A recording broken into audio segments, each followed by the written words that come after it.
Luke chapter 6. Sabbath teachings. And it came to pass on the second Sabbath after the first, that he went through the cornfields, and his disciple plucked the ears of corn and did eat, rubbing them in their hands. And certain of the Pharisees said unto them, Why do ye that which is not lawful to do on the Sabbath days?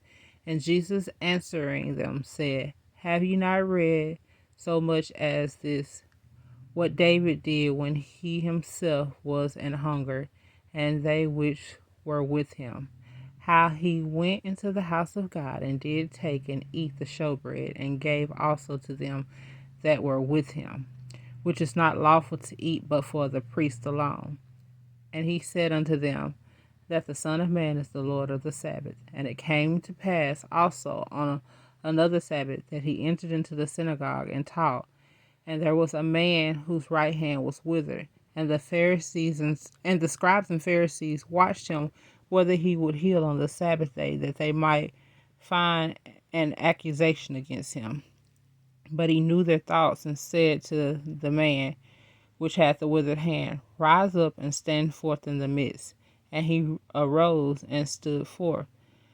Then said Jesus unto them, I will ask you one thing. Is it lawful on the Sabbath day to do good or to do evil, to save life or to destroy it?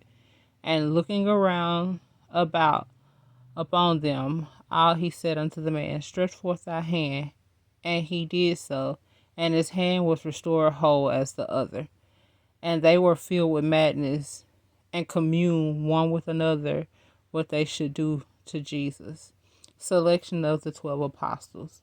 And it came to pass in those days that he went out into the mountain to pray, and continued all night in prayer to God.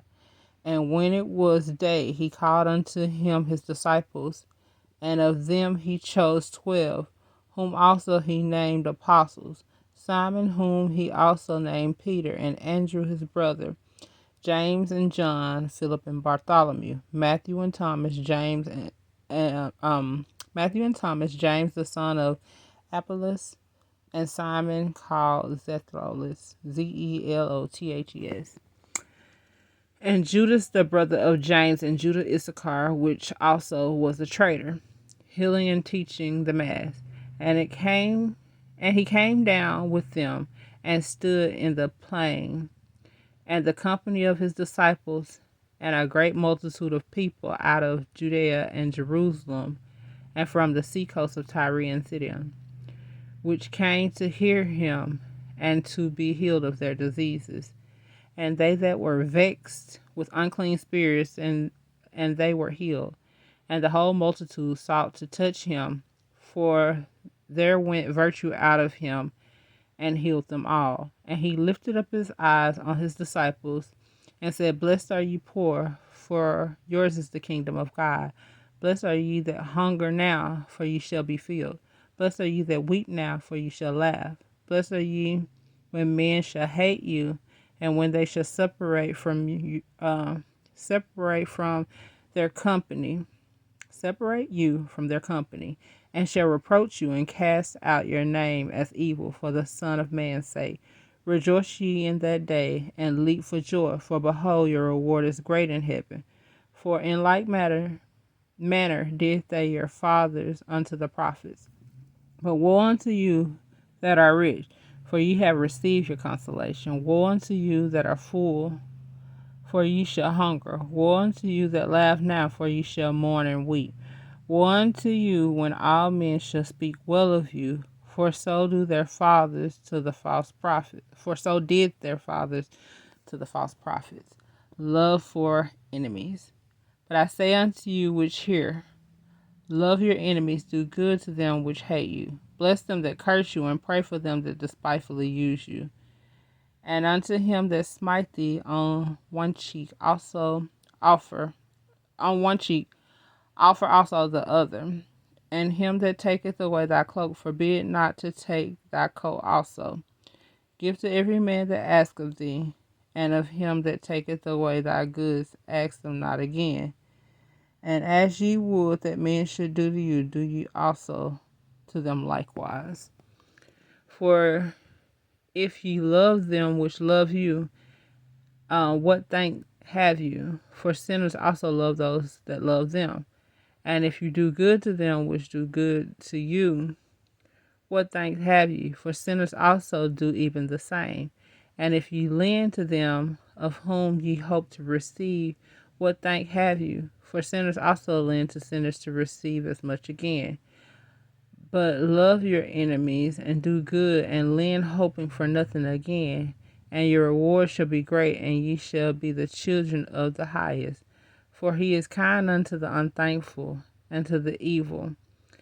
Be ye therefore merciful, as your Father is also merciful, judging others. Judge not, and ye shall not be judged. Condemn not, and ye shall not be condemned. Forgive, and ye shall be forgiven. Give, and it shall be given unto you. Good measure, pressed down, and shaken together, and running over, shall men give into your bosom. For with the same measure that ye meet withal, it shall be measured to you again. And he spake a parable unto them. Can the blind lead the blind? Shall they not both fall into the ditch? The disciple is not above the master, but every one that is perfect shall be as his master. And why beholdest thou the mote that is in thine brother's eye, but perceivest not the beam that is in thine own eyes? Either how canst thou say to thy brother, let me pull out the mote out of thine eye, when thou thyself beholdest not the beam that is in thine own eye? Thou hypocrite, cast out the beam out of thine own eye, and then shalt thou see clearly to pull out the mote out of thy brother's eye. A tree and its fruit. For a good tree bringeth not forth corrupt fruit, neither doeth a corrupt tree bringeth forth good fruit. For every tree is known by his own fruit. For of thorns men do not gather figs, nor of bramble bush gather they grapes. A good man out of the good treasure of his heart bringeth forth that which is good, and an evil man out of the evil treasures of his heart bringeth forth that which is evil. For of the abundance of the heart his mouth speaketh. The wise and foolish builders. And why call ye Lord, Lord, and do not the things which I say? Whosoever cometh to me and heareth my sayings and doeth them, I will show you to whom he is like. He is like a man which built a house and digged deep and laid the foundation on a rock. And when the flood arose, the stream beat vehemently upon the house, and it could not shake it, for it was founded upon a rock. But he that heareth and doeth not is like a man that without a foundation buildeth a house upon the earth, against which the stream did beat vehemently, and immediately it fell, and the ruin of the house was great. May the Lord add a blessing to the reading of Luke chapter 6, KJV.